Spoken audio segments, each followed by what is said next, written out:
It is time to talk the big issues of the day. Joining me in the studio here for our panel is Lara Greaves, political commentator, and Damien Light, Botany Local Board member and former leader of the United Future Party. Hey, thank you very much for being with us this morning, guys. Morena. Just first of all, Chris Hipkins, he has, the latest polls has Labor has 35% of the votes, 1% behind National. Lara, what are your thoughts on Chippy? Well, I think Chippy's a bit of a leader in the sense that Keir Starmer in the UK is a Labour leader, in the sense that Anthony Albanese is the Labour leader, you know, and both of them Prime Ministers in Australia. They're a bit like bread and butter guys, you know, they're not necessarily there to be one of those leaders that, say, 50 years from now you're teaching about them in a politics class. For example, Jacinda Ardern's going to be one of those ones that for the rest of my career as a political scientist I'm going to be like, remember Jacinda, remember this, remember that? And, you know, we always crack out Muldoon and people like that. But I think if, you know, Hipkins, having been Prime Minister before, and if he's Prime Minister again, he will just be one of those leaders that is there and just kind of a solid sort of person that's there. He won't set the world on fire. Well, what do you think, Damien? Does he need to set the world on fire? You know, after Waitangi, when the political year begins, does he really need to ramp things up and change that perspective for New Zealanders a bit?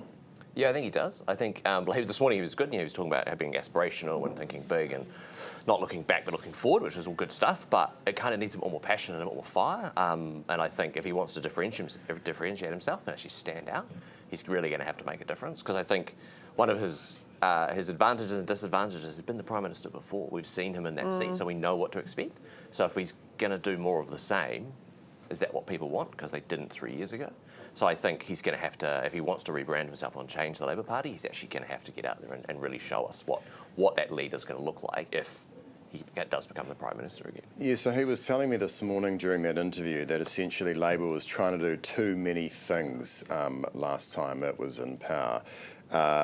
Okay, so the argument is that he's going to be focusing on fewer things and trying to do them much better. Is that going to be enough to resonate with New Zealanders?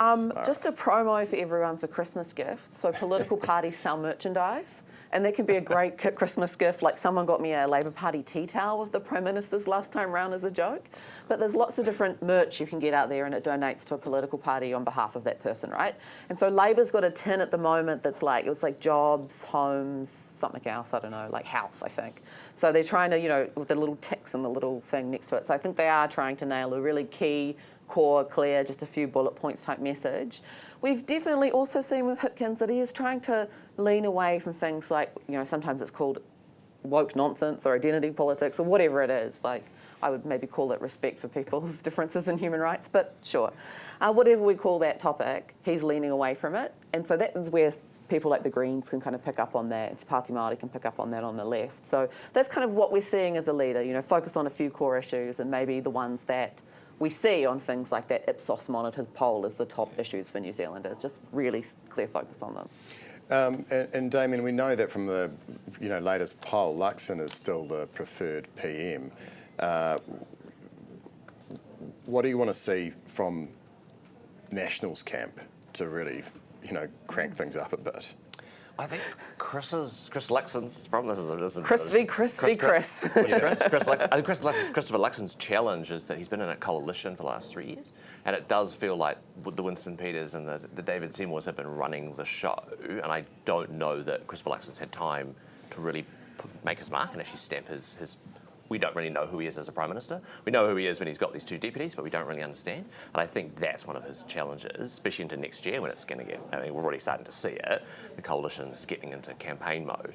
He needs to make really clear what a national party looks like and what a strong national party looks like if he wants to get back in and if he doesn't want to have to rely on his coalition partners who have been, shaky at times. Yeah, that's a good point. Hey, to change the topic completely, would you let a robot into your house to do chores? No, I'm not a fan of robots.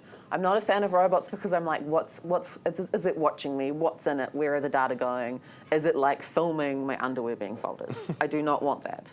It's no, and I want humans to have jobs too.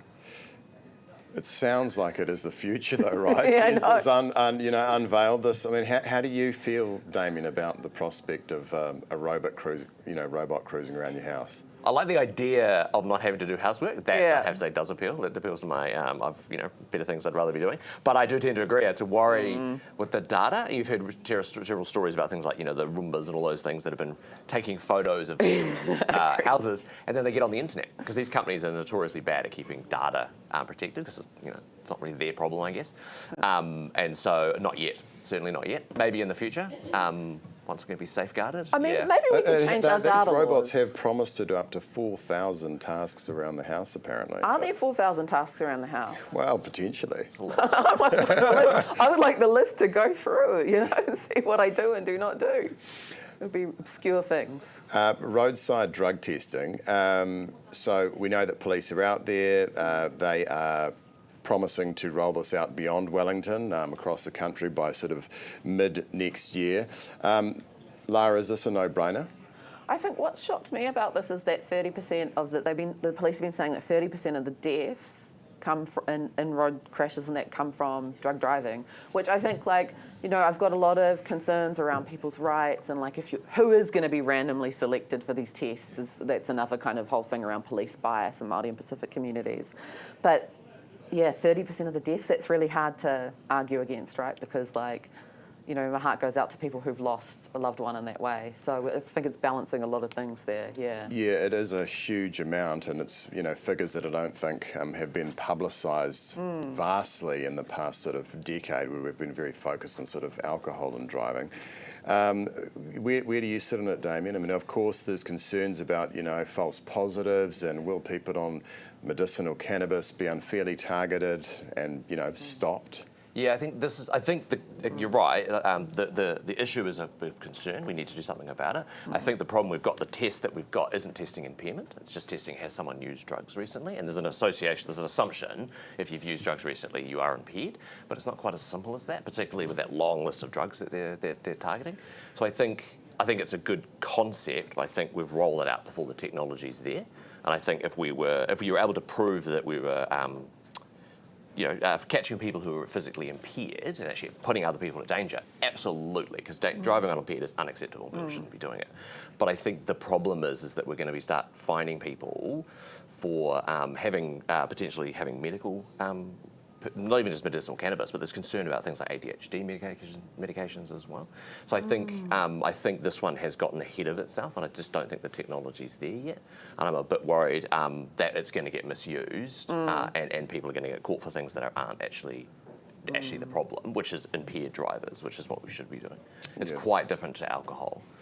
The testing's quite different. Yeah, totally. Well, it'll be interesting to see the police stats, which should come out today, on exactly how they have, how many people they've targeted, how many positives they've turned up. Really appreciate your time, guys, on the panel. As always, Lara Greaves, political commentator, and Damien Light, Botany local board member and former leader of the United Future Party. It is